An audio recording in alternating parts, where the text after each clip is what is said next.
Welcome to the B body weight assessment. This assessment is for those who are going to choose body weight only workouts. Really great workouts for those who are brand new to exercise, just getting back into things after a long layoff, or those who don't have a ton of equipment at their disposal or a ton of space. What this assessment is going to do is a few things. First and foremost, we're going to walk through the basics of form on 6 major movements: squats, lunges, deadlifts, bridging, pushing, and core. You're going to get a great idea of how to execute these exercises with perfect technique. The other thing we're going to do is we're going to gauge how hard these exercises are for you, so that as you progress through any training program, you can look back and see how you are improving with each exercise. Let's get into it.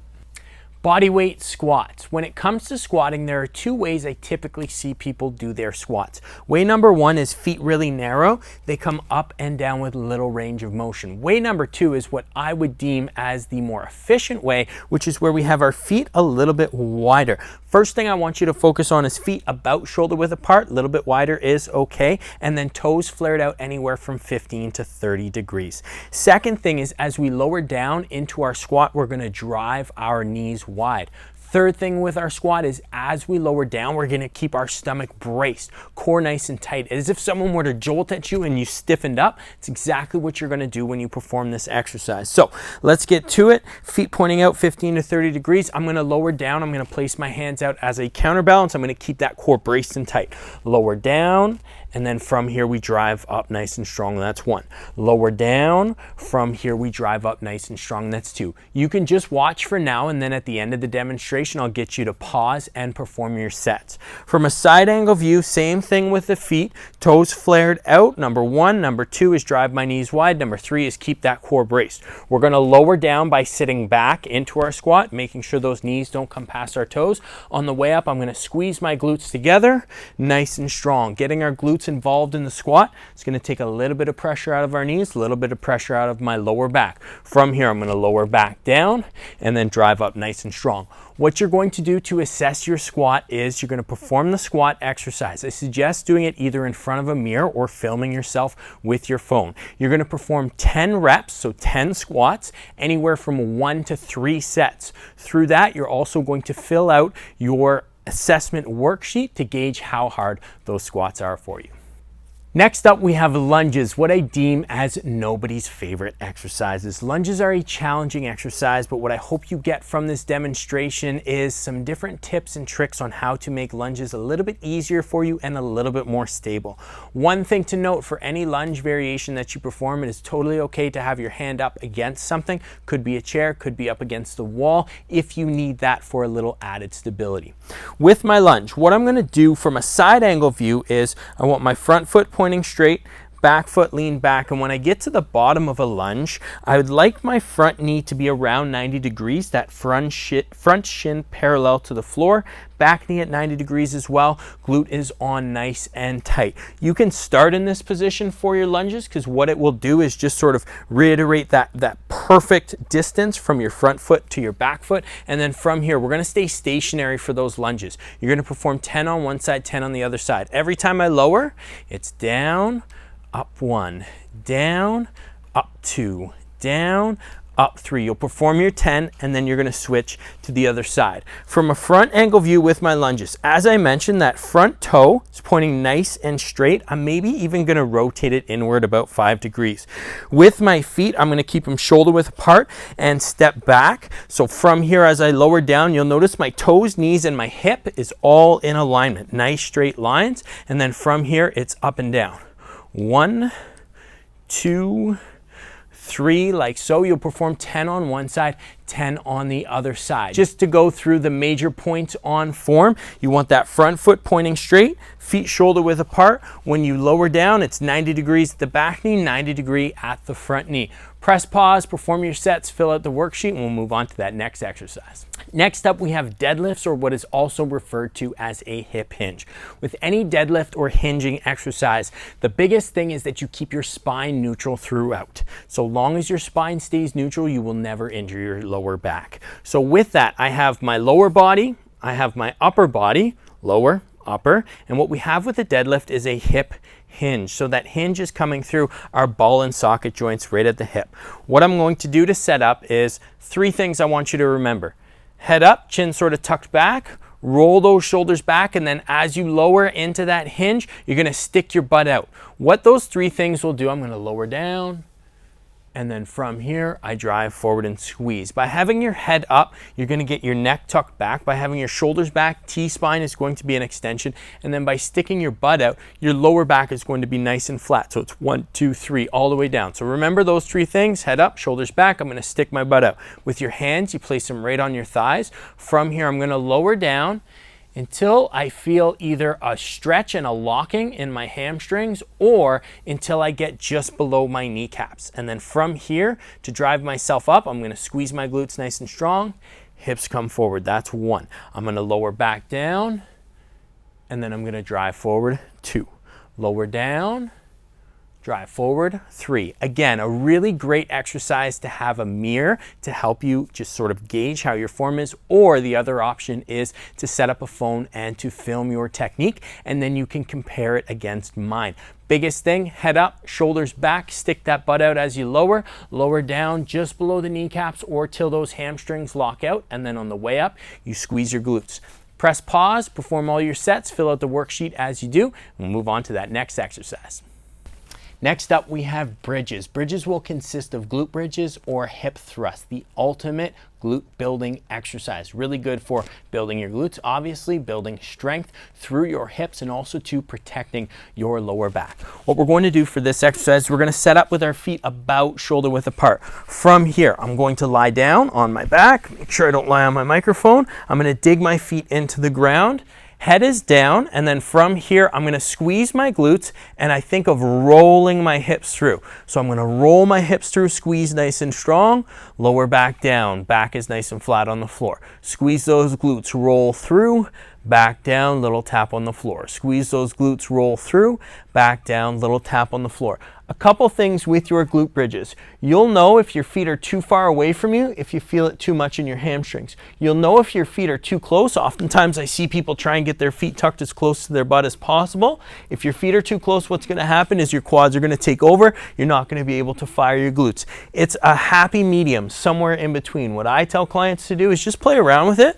I'm going to notice, okay, I don't have a ton of leverage here. Feels like I have more leverage here. I can get my glutes firing. If I bring them back, okay, a little bit too much quad. So somewhere in this range, the ideal degrees at your knees is about 60 degrees. The other thing that you want is, I like to place my hands on my hips and my fingers right into my glutes so I can feel them squeeze and roll through.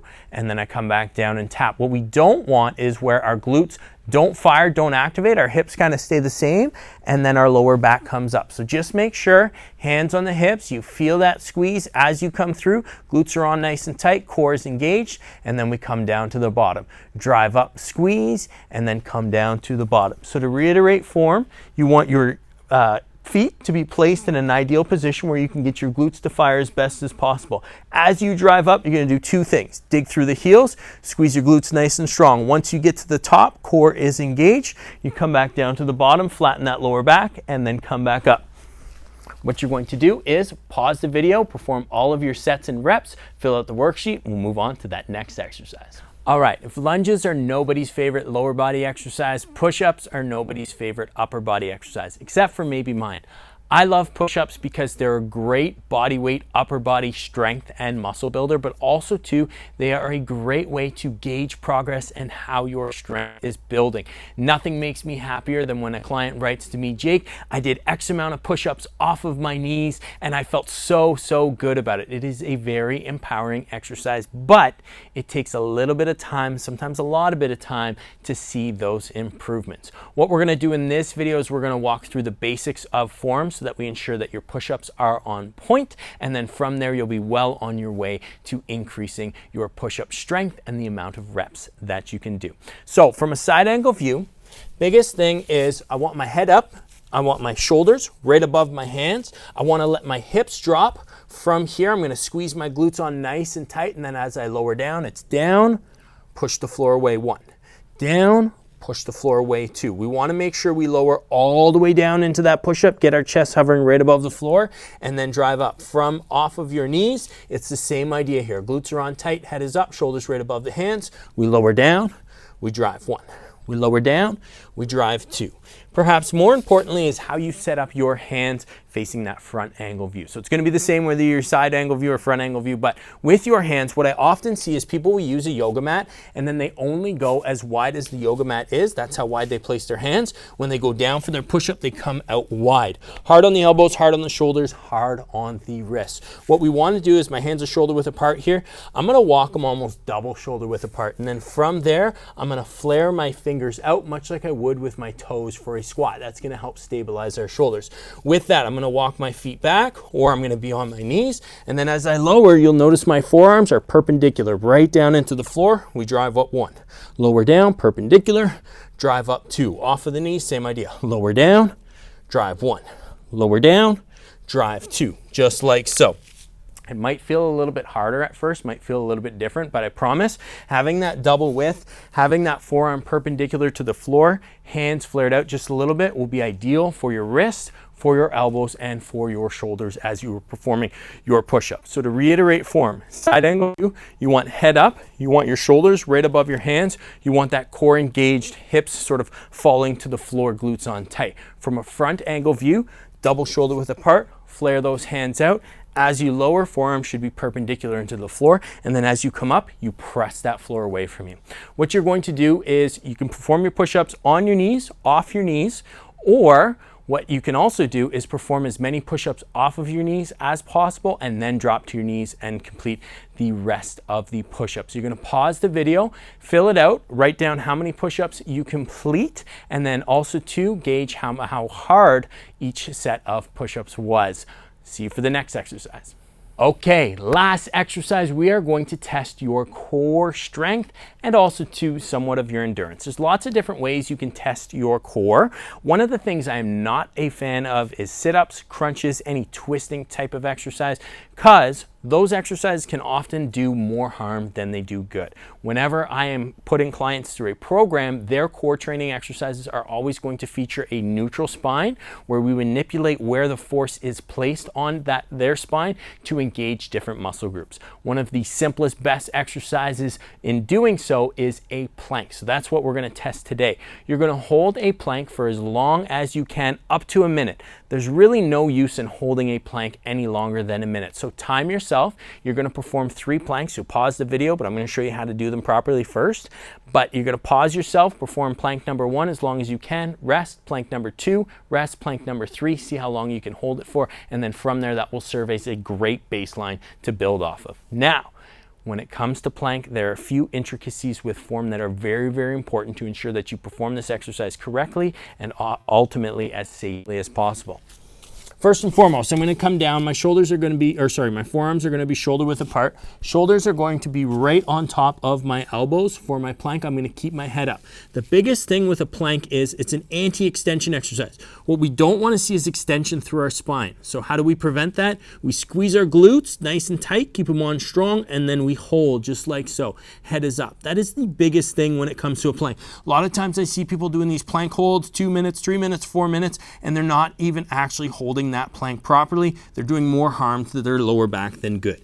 You can also perform the plank from your knees. Just hold nice and strong, tight like so. But again, the biggest thing is that you ensure your lower back is engaged and that lumbar spine is nice and neutral, not in extension. So what you want to do there is just squeeze your glutes. If you need, you can get a little feedback from a mirror or from a camera. And then with that, once your glutes are engaged, you hold, click that timer, and le voila.